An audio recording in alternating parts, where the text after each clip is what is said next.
Hi, guys. Welcome to the That's Where I'm At podcast. Today, I have a guest for you, my friend Kristin. She's going to talk about some of her life experiences. I'm so excited for her to share. She says she's a woman with some life under her belt. She has a family of 4 adult kids, a blended family with her husband, Rudy. And Kristen, I'm just shortening your bio down to give the highlights. She's worked in the salon and spa industry for over 30 years. Was that where we met? It's possible that's where we Mhm. met. Or was it at church? It was at church. It was at church. Okay. Well, she took care of me in the spa and salon industry. Her and her husband, Rudy, moved to Florida to be closer to her family, and she enjoys cooking for her family and friends.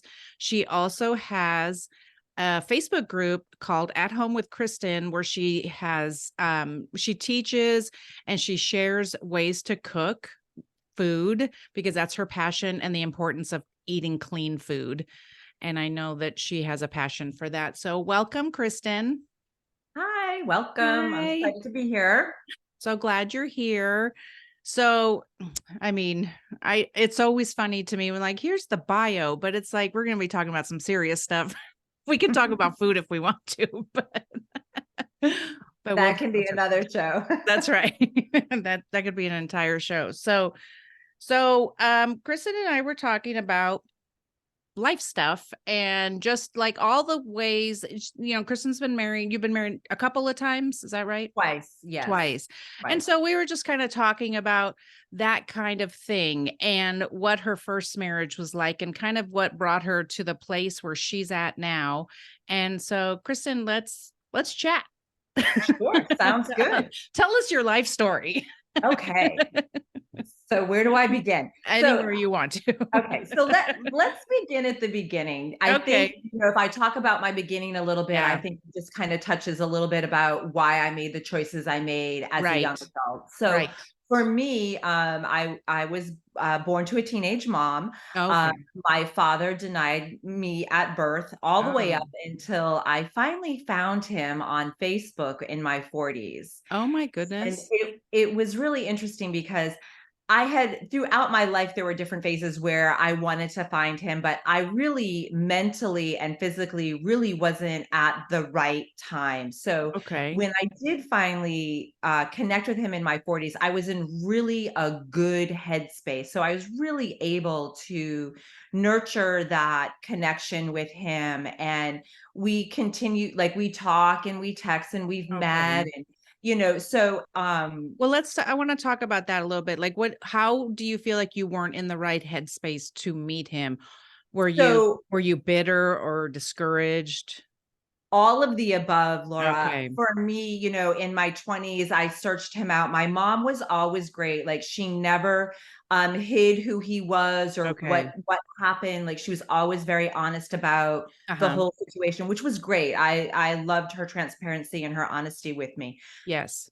Um, for me in my 20s, I had these amazing expectations. Like as a little girl, I would pretend like what that meeting would be like Oh, like what it would be like to have a daddy in my life. And yeah. so I had these great expectations. Mhm. And knowing Rawl now, I know that he would not have been able in his headspace to have Okay. met that. Okay. So, in my 40s, when I finally did connect with him, one of the first responses he had for me was, "Oh, I never believed that you were mine." Oh my gosh, like And right off the so, like, bat. I know who you are, but, I just don't think that you're my child. And so Jeez. but because I had done so much therapy, if you will, and Yes. healing in Yes. my life, I was able to receive that knowing that I am loved regardless of whether or not he accepts me as his Yeah. daughter. Well, So and that's really important too, right? I mean, you have to almost be ready for that because anyone who's looking for possibly their birth parents, you have to be ready that they're not going to want you, but that has nothing to do with you. exactly. And it's a hard thing to swallow. Like Oh, that's a sure. hard thing to hear. But we did DNA. Of course, I'm his Yeah. daughter. Yeah. And, then, for him, he's not here to speak for himself. I can only speak on my observation of Yeah. his behaviors or things that he does. I know he lives with a lot of guilt Mm, for the choices that he made, but I don't fault him for that. You right. know, he made the choices he made. My mom made the choices she made. And at the end of the day, I became an adult and I had the opportunity to make the choices in Yes. life that I've made. So Yes. I don't allow that to define me. Okay. Did it affect me as a child? Absolutely. Mhm. Do I have childhood trauma from it? Absolutely. Mhm. And did I make some really poor choices? Absolutely. Right. But I've grown from all of those Yeah. experiences and have learned in my life that those choices that I've made don't define me. Okay. That makes But sense. that I can grow from them. Right. These are life experiences that you can make a choice to I'm either going to allow the childhood abuse to define me and hold me back, Mhm. or I'm going to heal from it and then maybe share those stories with other people so that they can know that they're not in this alone and that Right. they can heal from it, that it doesn't Yes. have to define you in your day-to-day life. Right. So when you met your first husband, was that one of the choices that you feel like you we're not gonna call him a Tom, well, we're not gonna just, um, like, flat out say he's a bad decision, but you made yes. some choices in Yes, your life yes, because of what you absolutely. were So let's dealing with. talk about that. Yeah. So as a young girl, because I was in a fatherless home and Okay. um when my mom did marry my brother's father, it was an abusive situation that Oh, I was in. okay. Not only did I receive physical abuse in that time in my life, but also some sexual abuse from Oh, okay. his sons. So there was a lot that had happened to me in that time frame of when I Okay. was younger. So as a teenager, I was sexually active at a pretty young age. Mm. And so meeting Tom, my first husband, And you don't have I to was say his name if you don't want to, but oh, it's okay. I don't okay. mind saying his Okay. name.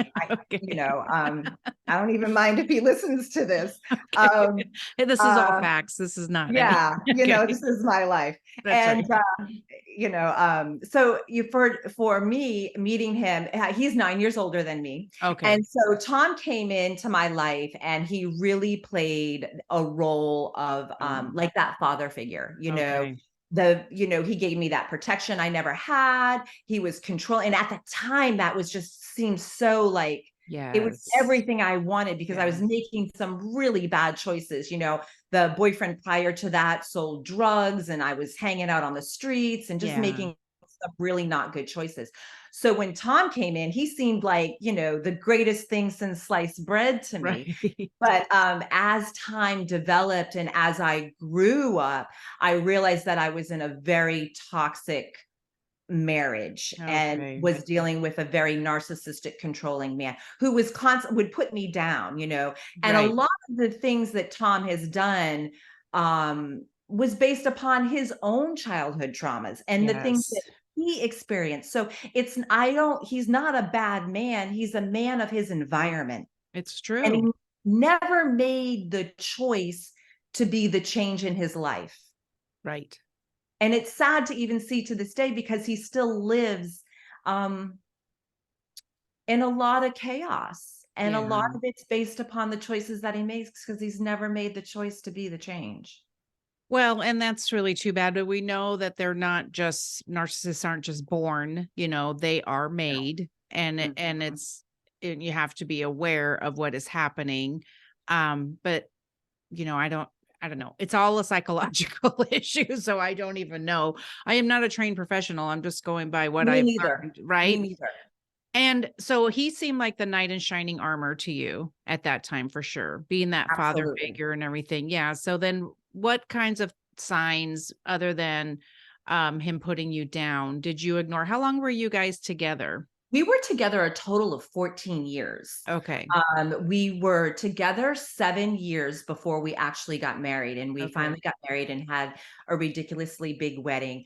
I always wanted the big wedding. Mhm. He was very clear, like I wasn't a virgin when I met him. I wasn't, Okay. I wasn't deserving of a big wedding, but I Oh my finally won the fight, my and I gosh. knew, I knew that day, marrying Tom, that it was probably going to be a struggle because I was growing, I was 25 years old and I was Mhm. finally just starting to really kind of figure myself out.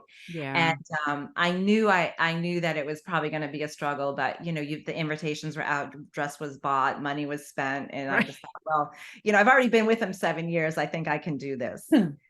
You are not the only person who has said that. They're like, I saw lots of red flags, but I decided to get married anyway because the church was, was paid for and everything. And it's like, oh my gosh, people, look, we can go back, on hindsight is 2020, and say Exactly. that's, your parents would understand if you think there's something happening that, I mean, come on, getting married is a big deal, It's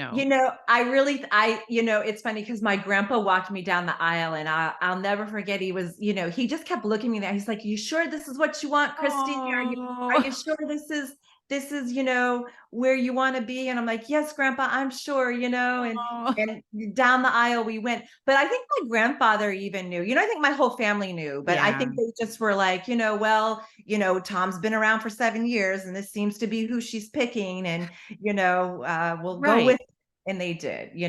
Well, and Um, it's hard because I was listening to another podcast, and even when this person's family laid out all the things, the red flags they saw, she was still like, no, no, it's fine. You guys are overreacting. He's tired or he's stressed at work or whatever.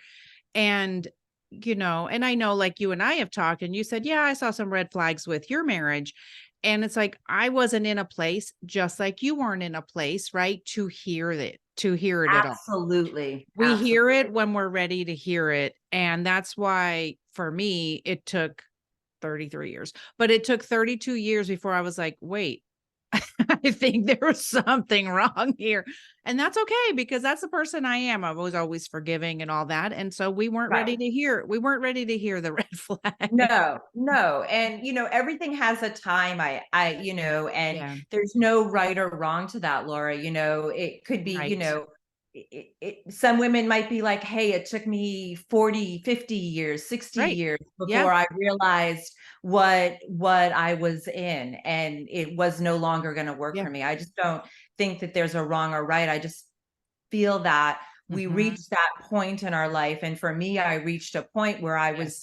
growing and realizing who I was. And Right. and of course, so we were married in 95, 97. My son was born. Okay. And I, again, like the control of, I change his diaper and he'd go rechange, like nothing I Oh my did gosh. was good enough, Yeah. and even if I just kept striving to, get a pat on the back, like, job well done. And Yes. not even realizing that, I stayed working, but my career choice to him was, you're just in the salon industry, Yeah. it's just, you have an education, you're not, like that whole, like, a constant put down of the Yes. career choices I made. Yes. I was a dancer when he met me. I dance was my whole life. I started Mhm. dancing when I was 6 years old. And growing up dyslexic, school was very difficult. So for me, when I went to Yeah. dance, it was the one thing in my life that I excelled at, and I was Awesome. very good at it. Uh-huh. And so, but he hated that I Oh my danced. So when gosh. I was 21 and we moved to Vegas, he was just like, absolutely no more, with the dance. You have to work, you have to make money. Mm. And I didn't realize it until much later. Like, even the house that we purchased, that house was purchased in mine. We were just married, but the house was purchased in my name, my credit from my Uh-huh. crummy little salon job was what Gee. got us into that house. Now, Right. granted, he had got a large commission, so he put the money down, but it was my, like I didn't even understand that then. Now, Right. all these years Right. later, again, with more education and understanding, I Right. can look back on it and see like, wow. And I didn't know, I didn't have that knowledge. And Mhm. so I think for me, and then my daughter came 18 months later. So Oh my my children are really goodness. close in age. I had two Yes. babies in diapers, Yeah. and it just progressively was getting, he was checking out more and more and more and more control. And just, I was like, as I was watching my children and seeing the environment that Tom and I were creating for Yeah. our children, I was like, this is so toxic. Right. Now, And how did you know at that time? I mean, think about that. We didn't really have the internet, or was this, I mean, when were you figuring this out? Because like how did you I was just started to miserable. okay, you just I was understood. miserable. And I think too, for me in my industry, like working in the salon industry, I Yeah. started my career out behind the chair doing hair, and then I switched into doing aesthetics. So Okay. spa, facials, body treatments, that kind of thing. So I see women every day, Yes. coming in constantly telling me their stories. Like, Okay. I'm a therapist without the license. Oh, yes. Yes, you Really, are. For whatever reason, we want to tell you guys our for life whatever story. reason. I don't So know why. I don't either. And it's okay. That was It's part of great. You're it. massaging our head or cutting our hair, whatever you're doing, and we're like, "Yes, I will tell you all my I will secrets." tell you all my stories. So being in that environment and literally Yes. hearing all these stories, Yes. and then how I felt, like just how I was feeling about Okay. myself. And then, you know, I always wanted children. So having these two precious Yeah. babies Yeah. and just knowing that I wanted so much for them in their lives, and then seeing where Tom and I were so limited together as a couple and so toxic that Yeah. I knew if we stayed together, it Okay. was not going to work. Yeah. And I think, even my children to this day were like, I don't know why you married dad, kind of glad you did because you had us. Right. Um, but we're such opposite people, Yeah. and we're so not supposed to be together.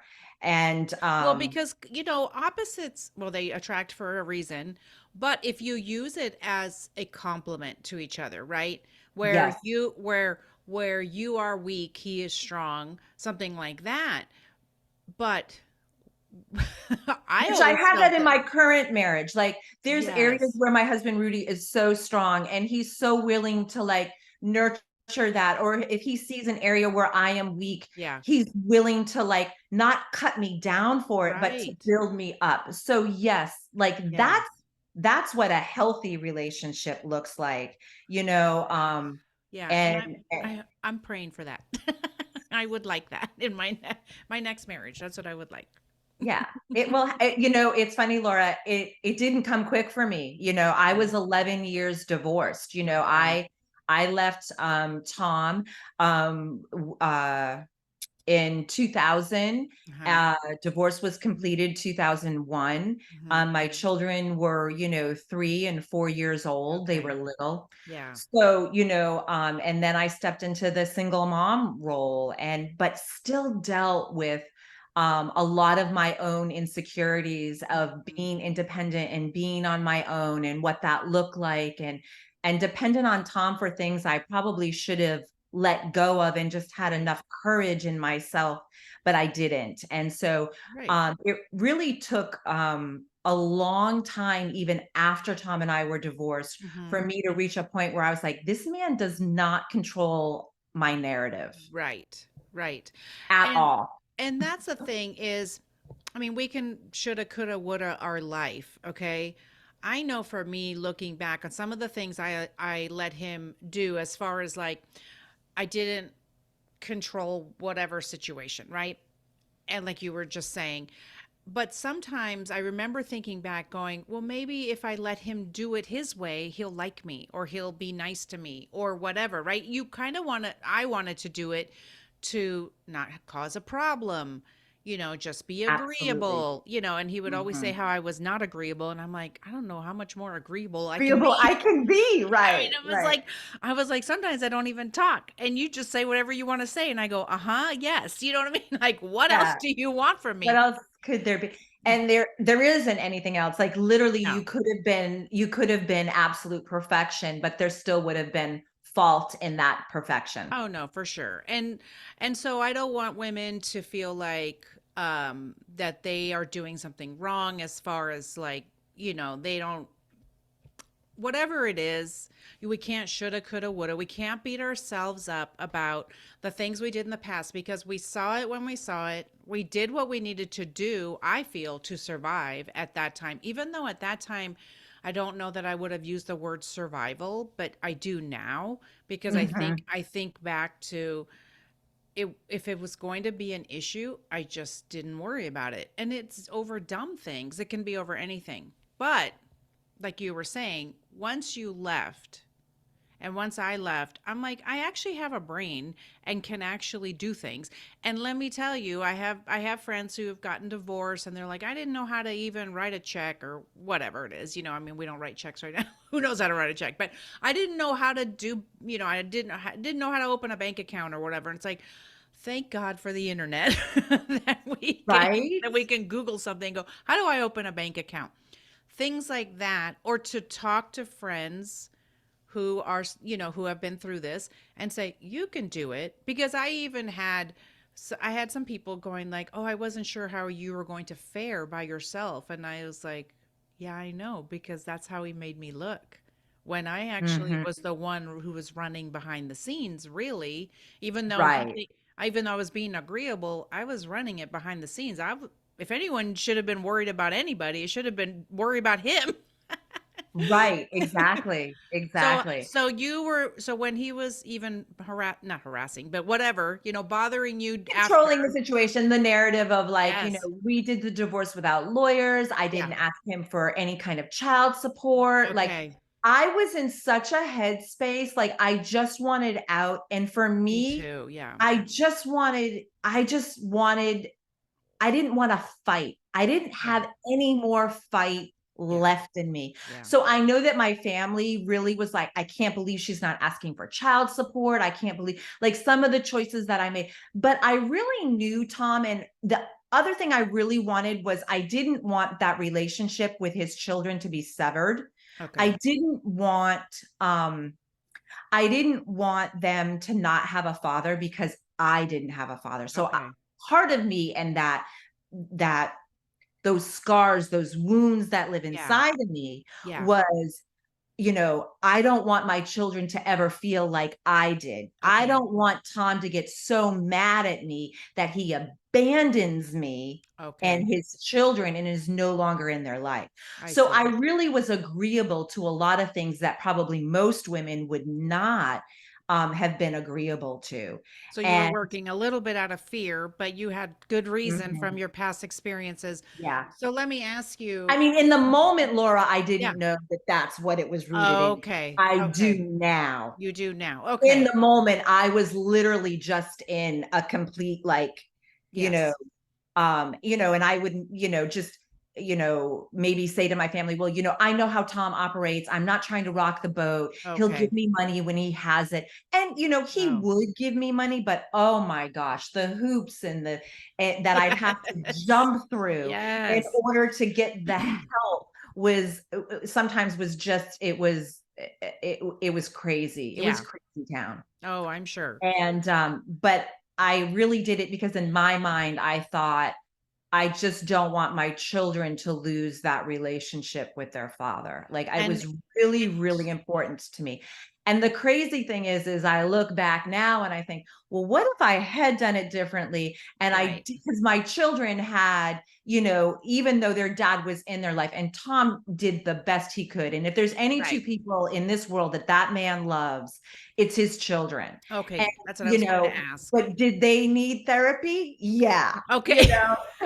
Okay, But they're that's adults what I now. right, exactly, and that's what I was wondering was, did you feel safe, allowing him in their life? You know what I mean? How did you feel like it was okay? At the time, At yes? the time, yes. Okay. Now that I look back and now that my children are adults and I see the struggles for the both of them in their areas, Yeah, I think, oh, maybe if I had, right. done it a little differently, the outcome might have been. But again, shoulda, coulda, woulda, can't Yes. go back and rewrite time. So as a mom now, all I can do is say to my children, I'm sorry that in certain areas I Yes. didn't make the right choices. Please forgive me. Yes. This is why I made the choices I Yeah. made. And then, let them know, if you feel that you're having issue, let's get you some counseling. Let's Right. work through, let's figure out how it is that you're going to function in a healthy manner Yes. with your dad. Like, what does that look like? Yes. There's such, don't you love, there is such a healing that comes with apologizing to your grown children. Ooh, I yeah, just, my yeah, goodness. And to me, there's, God, that has been the biggest thing for me. As a yeah, woman of faith, I said, that's the beauty from ashes, from this whole thing. I absolutely. thought I thought I was just mortified that and I thought I was letting them down, that we were getting a divorce, but the healing, because the thing is that when they get to be adults, especially the two that have done therapy, they look back and they say, like, we saw it, mom, we just didn't know. Just like us, right? We can go Right, back and go right, like, we see it, but we just didn't know. And, right.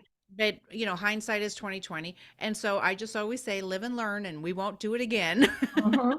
Don't do it again. Exactly, exactly. Or that, that my daughter can take, you know, the choices that I made, Yes. and look back and be like, okay, well, those were some of the signs, and Yes. so Yes. my hope and my prayer for my daughter is always that, as she, meets men and as Yes. she's a young adult, like her expectations are set and that she truly knows her value and her worth, that she Yes. wears that crown, Laura, and that, Yes. so that's really, even though I maybe made wrong choices or I was in Yeah. certain life situations, as parents, all we can do is go back, apologize, Yes. pick up those pieces and say to your adult children, I'm here for you in whatever level you want me. The other thing I try not to do as a mom is give that like unsolicited mom advice. Yeah. It's hard. It's so hard, It's hard not 'cause to. My kids will be like, "Mom, stop. I'm just telling right? you things." Right? I I'm like, think it's "Okay, got sorry." I have 2 Gen Zers, so I All have to, right, I exactly. have to really, I have to remember, unless they come to me and ask, No. or sometimes I'll be like, "I'd just like to give some advice. Would you like to hear it?" And And, they're just like, "No." right, and sometimes they are. They're like, "Mom, no, like, stop, like, I enough out of you." know. It's And, so hard.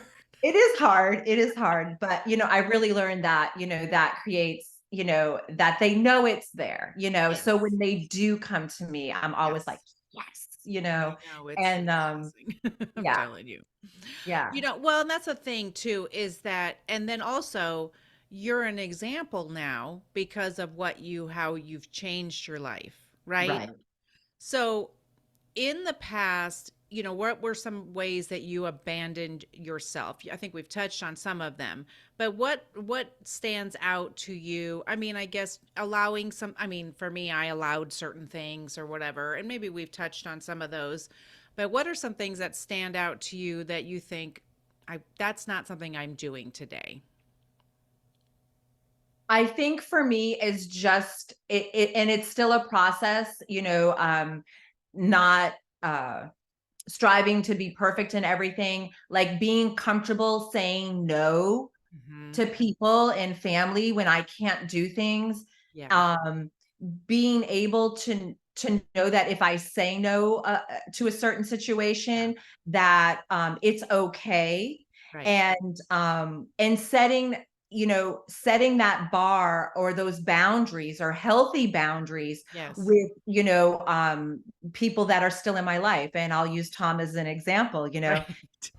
even though we have grown children, Mhm. he's still in my life, Okay. and will be forever because we have two children together. Yes. So for me, I have been able to create these very healthy boundaries with him, and we talk.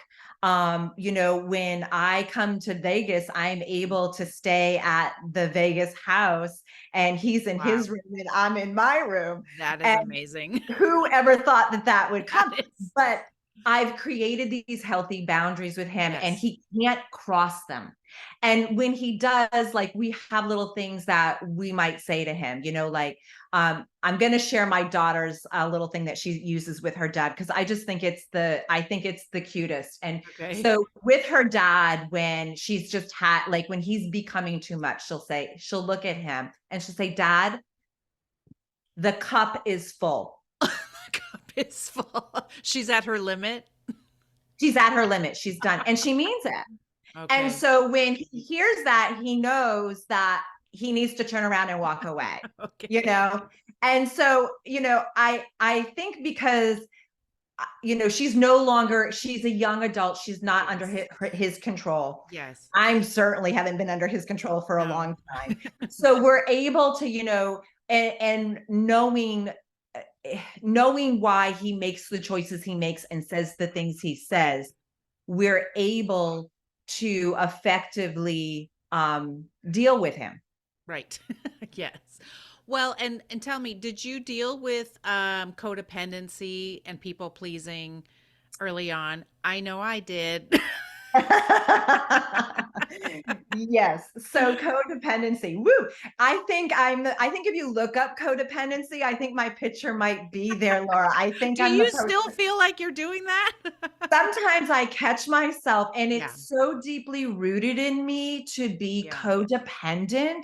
Yeah. Even in my new marriage, when I first married Rudy, Yeah. like, some of my codependencies were, so I need to apologize to him, Yeah. like, "I'm so sorry. I am a hot mess." Um, and Well, these are it's really bad amazing. I mean, codependent behaviors. did you feel like I would just imagine, I can imagine being in a new relationship and being like my mind almost making a situation that isn't there, Yes. like creating something and my mind filling in something that was because I did it for 33 years. So, like, my mind Right. filling in a problem that isn't there. And Right. my new, boyfriend looking at me like, what's wrong? What are you Right. doing? And Laura, when you get to that point, you will have those moments. But the Yeah. great thing is when you find when it's the right one, Yes. he'll have that grace and forgiveness, Yes. because remember, Rudy's broken too. He's not perfect, Right. Right. So both of us we're both two broken people that love each other, and we've made the choice to love, Yes. right? Yes. He's Yes. not perfect. I'm not perfect, Right. but we are choosing to go through life with each other. And it's not always rainbows and unicorns. It's Right. just not. And that's the thing too. I think, Hollywood and so much is out there, the Yes. romance, and that it's like we have these unrealistic Yes.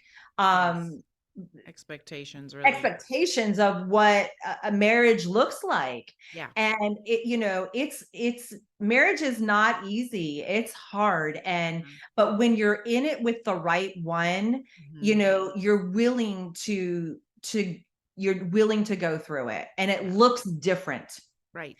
And I think the biggest point of difference for me is that as Rudy and I go through it, he's not he never puts me down. Like, this Yeah. man has never said, um he's never put me down verbally, Yeah. emotionally. Like, he's disappointed me, don't and I know I've disappointed him, Right. but we've never been verbally abusive to each other, Yeah.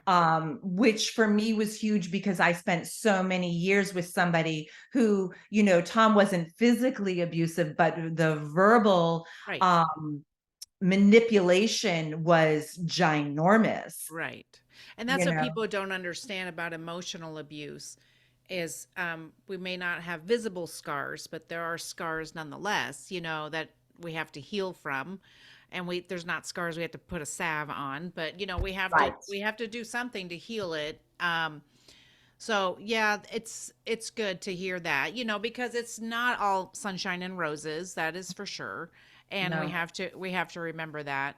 So how did you meet Rudy? Where did you guys meet? And how did that happen? So you said you were single for 11 years. 11 years, Well, right? before that you were working on yourself. Yeah, I You was were working on myself. recreating yourself. You were I was recreating. recreating myself and I was dating a ton. It's Okay. so a lot. I went Okay. through a lot of fishes. And then Okay. like even through all of that, I didn't do that right either, I Okay. mean, that's It's another show. okay. Fall Um, down, get back up. but through all the dating, even there were points in my life where I turned into like the guy, like Vegas is so easy. Like I could be out and like, hi, my name is Ginger, you know, and I don't ever want to see you again, So, Yes, yes. I did some of that too, where I just Mhm. was like, I don't even want to, I don't want a relationship. I don't ever want to be married again Right. because I had such uh an impression of what it looked like, and I Yeah. didn't really have a lot of healthy marriages around me to look Right. at to Right. use as an example. So for me, I was just like, yeah, I don't care if I date the rest of my life, Right. so a lot of the choices I was making at that time were men that weren't looking for that either. So Mhm. when I met Rudy, I was in probably the healthiest I had ever been as far as emotional healing, Mhm. understanding what codependency was. Okay. I was seeing a therapist. I was really, figuring out like I want to be now. All of a sudden I was like, I want to be married, Yes. I Yes. and I had gone through a lot of healing. So I was mentally in the right place. Mhm. And a coworker of mine, her boyfriend, it was his birthday, and they invited me to the birthday party, and Rudy was friends, and he was at the party, Okay. and I walked in, and he's like, "Who's that?" And that's how we met. Ah, that's so Um, fun. yeah, yeah. He's like, I want to know her. And the crazy thing is the guy that I was dating prior to that, we were still kind of talking, and Uh-huh. I had a way of like dating guys, and like it wouldn't really get serious, but they'd be around for a long time. And I told him, I said, listen, like I want to be married. These are the things I want. And he's like, whoa, time out. I don't want that. And it Right. was funny because he had called me that night. He's like, "Whoa, what are you doing?" I'm like, "Oh, I'm supposed to go to this party, but I just get done with work. I don't know." And he's like, "Well, go. It's over by where I'm going to be. When you're done, come by and see me." Well, I never went by where he was, saw him, but he was the one who really encouraged me to get out of the house and to How go and to funny. go to this party. So And little it's did you funny. know your Little new did he husband was know there. my husband was there. So, I just think that's a funny, but yeah, Rudy and I met and we just really, we hit it off. And, we definitely went through a phase too, that quick little honeymoon phase. And Yeah. then it kind of was starting to get serious. And I started to get, really nervous. So I was making some not so good choices. And so we Okay. took a little break in the beginning. And it's so funny because then friends and people, at work, because again, working in a salon, everybody knows everything, right? Okay. So we had the whole like, I like this one. No, I like that one. Oh, So, it was a lot. So I took a little time out, and in the end, Rudy really honored me. He yeah. really and I saw that, and I never had experienced that before. Mhm. A man who really honored and valued what I said and actually followed through with what Wow. I asked of him. It was foreign to me Yeah. And you really because didn't even you after said you I didn't had have that examples around you either. because even after I had left Tom, I mean, I dated other Toms. They just had different names. Yes. Let me tell you, my friends and I were laughing about that. My therapist said it's the same song, different lyrics. Right? So, it's not like I left Tom and magically was picking right guys. Let me tell Exactly. you, I was Yeah. not. Yeah. And that was just because of it was familiar to me, certain behaviors, Yes. patterns, and you Yes. tend to attract that. So it really wasn't until I really worked on myself and really changed Okay. myself Okay. that that attraction of a healthy man came into my life. Not perfect, healthy. And that makes sense. That and they do in my divorce class they did talk about that. They're like you can't jump into another relationship, because you're so vulnerable and you have to really look at, well, how did I get here? I Mhm. know I know now how I attracted the men that I did. Mhm. Well, the boys, because frankly, they were boys at the time that Yes. I met them, Yes. and I was Yes. 20, 21 or whatever. Yes. And, and we don't even have a full developed brain at that time. Like, geez, what are we No. doing making decisions? We shouldn't be No. making. There's a reason why they say don't get married till you're 30. it's a Exactly. it is a good idea. Well, and it's good to know because it's not just one person's fault. Like what my ex did to me was inexcusable, but the reason I allowed it and the reason that I attracted it is my responsibility. So that's what I've been working on because I do not want to attract because I don't want to lose the because one of the things that the narcissists like is they do like someone who's kind and giving, right? I don't want to lose that, and I know you don't want to lose that, and No. you're still No. that person, and Yes. so that's the thing is we don't want to lose that, but we just have to be very careful who we let in close to our heart. Exactly. But they don't Exactly. take advantage of that because they like those people who are giving and willing to do things and Yes. And that's another thing I had to really work through too, because the younger, not as healthier me, yes. uh, I had walls up as far as like letting people into my life, but that was letting friends or people into my life. My fear was that they might see the dysfunction of my marriage Oh, in my life, okay. right? Okay. Now I'm in a healthier place and I don't fear that, but Yes. I have created boundaries Mhm. and know that in order to be in my circle or a part of my circle of friends and even some family, Yeah. um there's only I'm only going to let in so much because it's Yes. about me You and it's have to feel about safe. You have my to health and my yes. well-being, and not having to be your savior or not having to Right. Right. fix you, Right. I can still be nice and I can still have that kind heart, I can still be giving, but I don't have to give of myself or give up myself. Yes. That is so true. Yeah. Yeah. We have to, it's okay to set boundaries. The biggest thing for me, someone asked me was because I think vulnerability is very important. And when I was learning about codependency, being vulnerable is something that needed to be happening in my life. And I wasn't allowing that. I didn't want Mhm. anyone to see, like you said, the dysfunction in my life. I didn't want Right. people to see that. I was really trying to control what people saw. Because even thinking back, I don't know that I saw that there were a lot of, I don't know that I was aware of the issues, I think, and could put a name to them. But obviously, I knew something was going on because I was being Right. very protective of my environment. And I actually, what I say is, I always protected my ex and the way he behaved. Um, and so then as I was learning about codependency, being vulnerable is actually an important thing to do because if you're not willing to be vulnerable, people can't know the real you. Exactly. And that's how you meet your real friends. Where Mhm.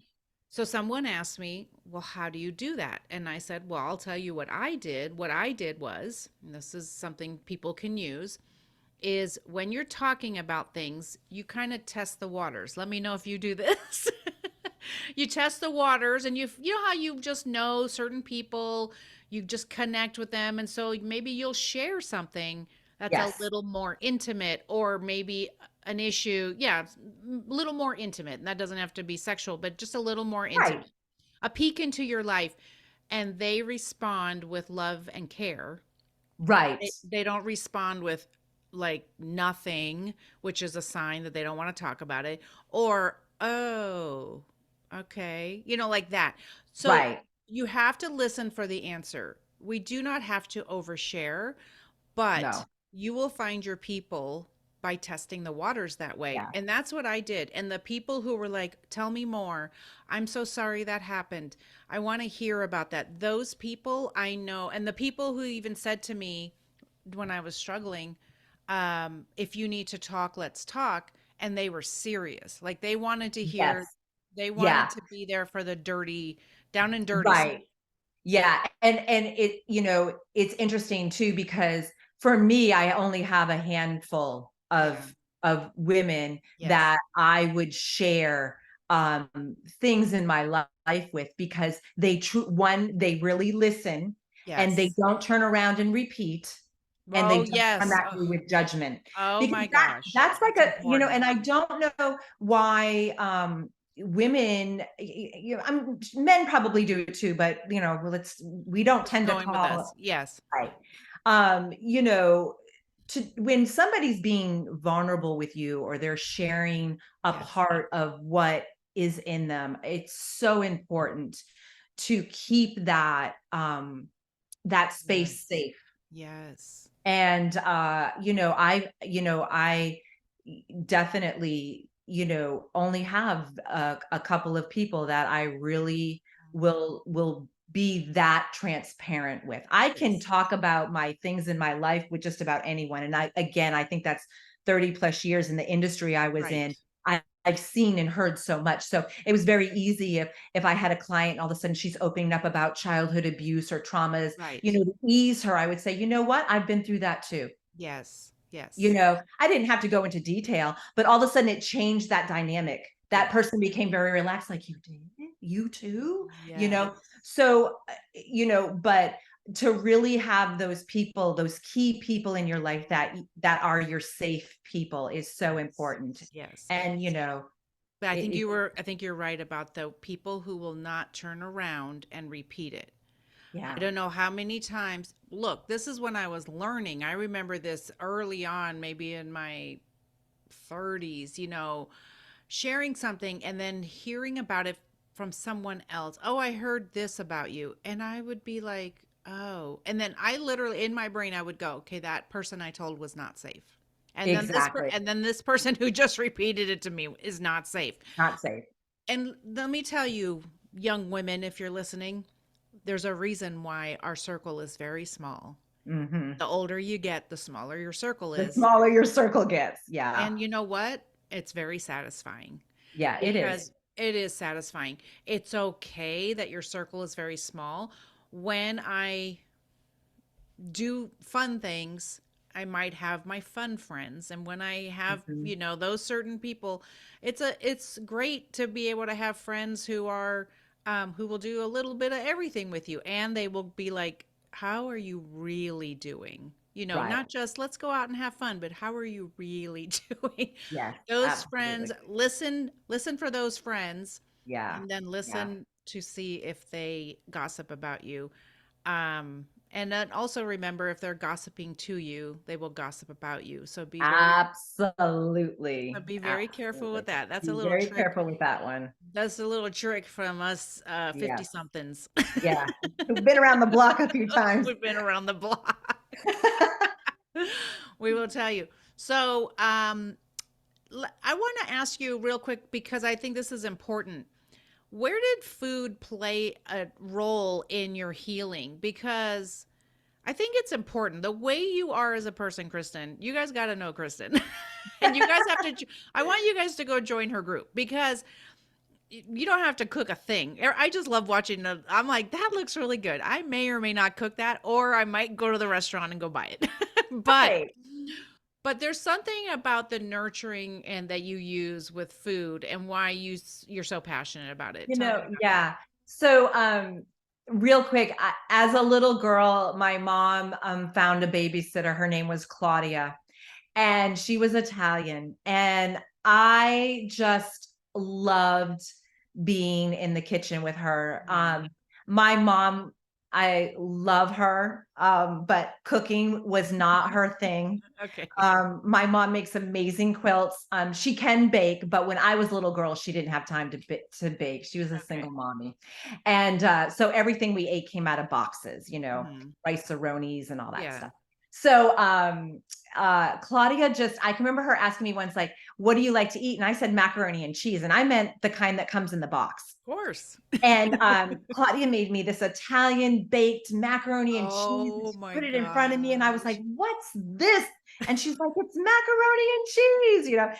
And I was hesitant to try it, Of because it course. didn't look like the kind that, but I tried it, and I can remember eating that and just thinking, I've never had anything taste so good in my mouth before. Yes, And yes. so that's really for me where the loves, and then she would take me to these restaurants. I can remember for my 13th birthday, she took me to an Indian restaurant and I tried Indian food. And so really Oh, she was the one that planted that seed of love to cook. And yeah, and so it just is something that's just kind of always been there for me. And yeah, as time has gone by, I've just continued to nurture that love of cooking and feeding my family. I love feeding my husband. On mhm. our first date, the first thing he asked me was, "Do you know how to cook?"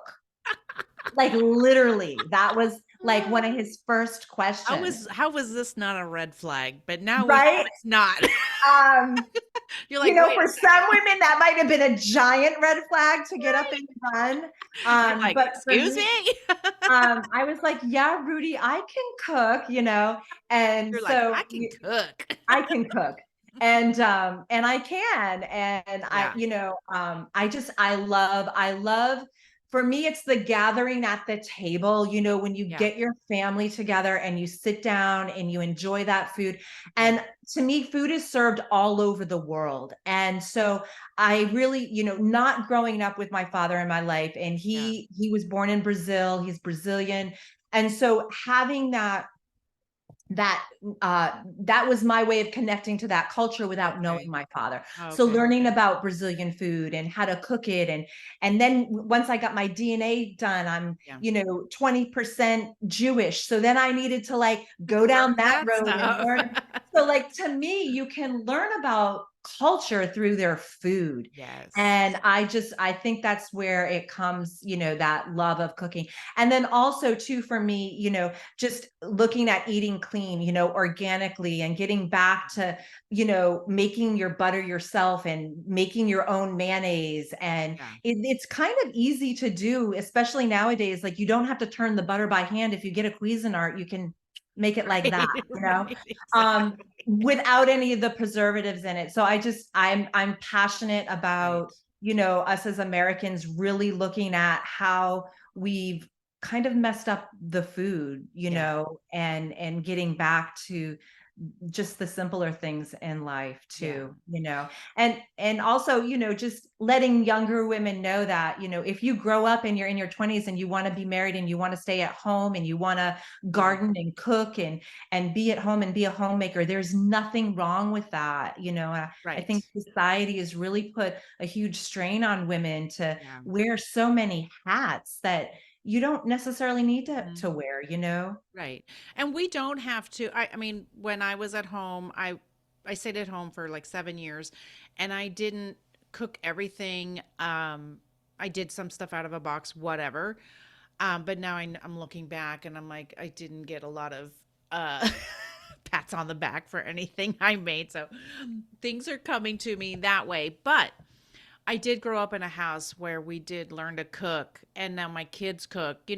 My kids would come over and go like, "Mom, can you just show me how to make scrambled eggs? Because I really just Yeah, don't even want to ask you every time, or grilled cheese sandwich, stuff like that." right.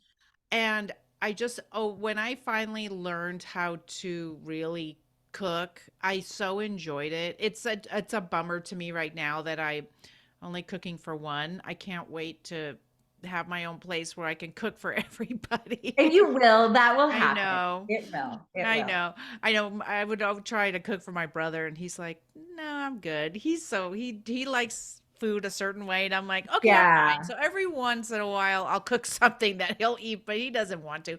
So it's such an expression of love. And this is the thing: is you don't have to be a chef to do it. You don't have No, to. you don't. You You don't. You just don't. have to. It's just a way to express your love to your family. It really is. It really is. And And it doesn't have to be, it's not, it doesn't have to be a gender role kind of thing. My no. mom and dad both cooked in our family. But for some reason, there's a reason people call it comfort food, right? Certain things and Mhm. stuff. When you were talking about macaroni and cheese, I mean, you were just like a look of love in your eyes. Oh, yeah. Because she was expressing her love to you as well. So that's how Absolutely. you're remembering it. You're remembering it Yes. as love.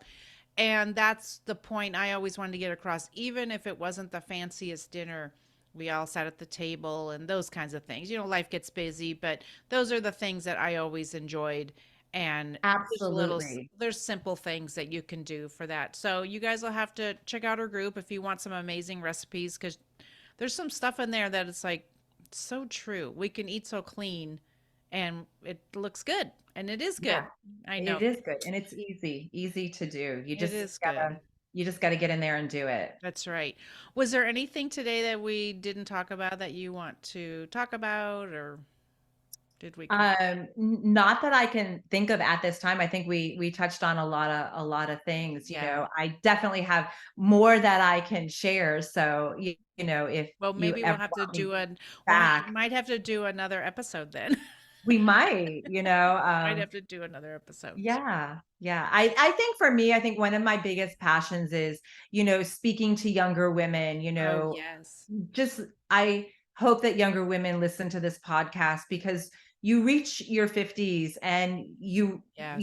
us 50-year-olds got a lot of life and we have Yes. things to share and it's not necessarily unsolicited advice, it's just wisdom from older people who Yes. have experienced life. Yes. And, I think the one thing that I would just love to let younger women know is to Mhm. truly know their value and their worth. Yes, yes. And what ways did you do that? Well, how did you do that? How did I find my value and my worth? Mhm. For me, it was my spiritual journey through Okay. church and really, Mhm. that was probably the biggest. There Yes. was other layers to that, certainly Mhm. getting the therapy, Right. really working on confidence in myself, seeing that I could do something on my own, that I didn't need to have this other person dictating to me how Yes. to do it, or even if I took the time to go off and do it on my own, coming back to correct what they thought was wrong. Right. So it's kind of it's like a layered cake, it's like a Right. multitude of things that got me to the point that I'm at today. But certainly for me, my spiritual walk and just Yes. knowing how loved I am, Right. definitely kind of sealed the deal. That was kind of the icing on the cake, if Yes. you will, For me for too. me. That's definitely for me too. And going through like a lot of things, like you said, just so many times also meeting other women who are confident and saying, I want to be like them. What's their secret? That's something that I'm learning even now in my 50s, that um, just if you see something in somebody, it could be business, it could, some sort of success, and success can be in a business, but it also can mean in themselves, like personally. You Hmm. know, what is it about them that you want to emulate? And then how did they get there? Because people will tell you that. People will Yeah. tell you, oh, this is what I did. And so, well, Kristen and I have the microphone, so we're going to tell you. This is what we did. But Yeah. reach out or listen to other women and listen to older women. Look, there's Yeah. nothing wrong with because there's nothing wrong with listening to the younger women or women your age. There's nothing wrong with that. But listen to the older women, because we're going to tell you what we did right and what we did wrong. And then I love this saying, take what you want and leave the rest. And leave the rest. Absolutely. Yes. Absolutely. Yeah. Yeah. It's so Yeah. important. And yes, I mean, for me, my spiritual journey was the biggest thing. When I found how much, found out how much God loves me, that was the biggest thing for me. Yeah. But Yeah. it wasn't overnight. It took No, it a was lot a of process. times. It's No, a it's a process, process. Laura. And Yes. the thing of it is like just realizing that, I was constantly seeking that approval through men. Like I was Yes. looking for that fulfillment through men. Yes. Yes. And and that's why there's like a multitude of men that I've dated over my lifespan, Right. and I was constantly trying to seek that fulfillment through them because I Yes. didn't have it from my earthly father and I didn't know the Right. other one.